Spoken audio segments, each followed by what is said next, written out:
একসময় একটি ঘন জঙ্গলের হৃদয়ে একটি দুষ্টু বানর এবং একটি শক্তিশালী কিন্তু ভদ্র সিংহ বাস করত।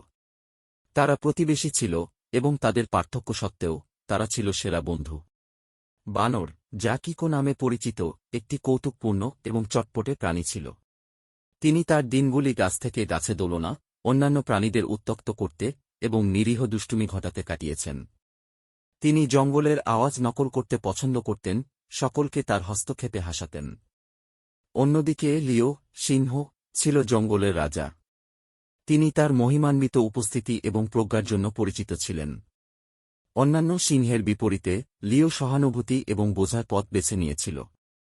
তিনি জঙ্গলের সমস্ত প্রাণীর মধ্যে সম্প্রীতি বজায় রাখতে এবং বাইরের যে কোনো হুমকি থেকে তাদের রক্ষা করতে বিশ্বাস করতেন। একদিন রোদ দিনে কিকো যখন লতা থেকে লতাতে দোল খাচ্ছিল, সে লক্ষ্য করল একজন শিকারী তাদের জাল ও ফাঁদ নিয়ে জঙ্গলে ঢুকছে। শঙ্কিত, কিকো লিওর ডেনের কাছে ছুটে যান তাকে বিপদের কথা জানাতে। লিও, লিও, আমাদের একটা সমস্যা আছে, কিকো চিৎকার করে বলল। লিও, যে একটি বড় গাছের ছায়ায় বিশ্রাম নিচ্ছিল, চোখ খুলে কিকোর সতর্কবার্তা মনোযোগ দিয়ে শুনল। তার সহকর্মী প্রাণীদের নিরাপত্তার জন্য উদ্বিগ্ন, তিনি সিদ্ধান্ত নিয়েছিলেন যে তাদের জঙ্গল রক্ষা করার জন্য একটি পরিকল্পনা নিয়ে আসতে হবে। আমাদের দ্রুত কাজ করতে হবে, লিও বলল। আমাদের সমস্ত প্রাণীকে জড়ো করতে হবে এবং তাদের শিকারীদের সম্পর্কে সতর্ক করতে হবে। কিকো সাগ্রহে মাথা নাড়ল এবং তারা একসাথে সমস্ত প্রাণীকে আসন্ন বিপদের কথা জানাতে রওনা হল। লিও তার শক্তিশালী গর্জন একটি সভা ডাকতে ব্যবহার করেছিল এবং শীঘ্রই জঙ্গলের সমস্ত প্রাণী চারপাশে জড়ো হয়েছিল। লিও একটি গম্ভীর অভিব্যক্তির সাথে তাদের সম্বোধন করেছিল, আমার প্রিয় বন্ধুরা, আমরা শিখেছি যে শিকারীরা আমাদের বাড়ির কাছে আসছে। আমাদের অবশ্যই একত্রিত হতে হবে এবং একে অপরকে রক্ষা করতে হবে।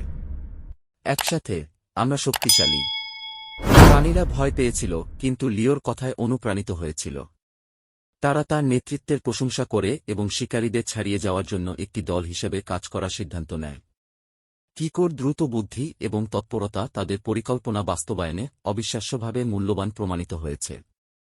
শিকারীরা জঙ্গলে প্রবেশ করার সাথে সাথে প্রাণীরা তাদের পরিকল্পনাটি নির্ভুলতার সাথে কার্যকর করেছিল। কিকো একটি বন্য ধাওয়ায় শিকারীদের নেতৃত্ব দিয়েছিল ঘন আন্ডারগ্রোথের মধ্য দিয়ে, প্রতিটি মোড়ে তাদের বিভ্রান্ত করে। এদিকে লিও এবং অন্যান্য প্রাণীরা একসাথে ফাঁদ ছিঁড়তে এবং জাল ভেঙে ফেলার জন্য কাজ করেছিল। তাদের সম্মিলিত প্রচেষ্টার মাধ্যমে প্রাণীরা তাদের ক্ষতি না করে শিকারীদের তাড়িয়ে দিতে সক্ষম হয়েছিল, একতা এবং সহানুভূতির প্রকৃত শক্তি দেখিয়েছিল। সময়ের সাথে সাথে কিকো এবং লিওর মধ্যে বন্ধুত্ব আরও দৃঢ় হয় এবং তারা অবিচ্ছেদ্য হয়ে ওঠে। দায়িত্ব, নেতৃত্ব এবং সহানুভূতির গুরুত্ব সম্পর্কে কিকো লিওর কাছ থেকে মূল্যবান জীবনের পাঠ শিখেছে। বিনিময়ে কিকোর কৌতুকপূর্ণ আত্মা লিওর জীবনে আনন্দ এবং হাসি এনেছিল। তাদের বন্ধুত্ব, সাহস এবং একতার গল্প পুরো জঙ্গলে ছড়িয়ে পড়ে, যা সমস্ত প্রাণীকে একত্রে সুরেলাভাবে বাঁচতে অনুপ্রাণিত করে। সেই দিন থেকে জঙ্গলটি তার সমস্ত বাসিন্দাদের জন্য একটি নিরাপদ এবং শান্তিপূর্ণ জায়গায় পরিণত হয়েছিল। একটি ছোট্ট বানর এবং একটি দয়ালু সিংহের স্থায়ী বন্ধুত্বের জন্য ধন্যবাদ।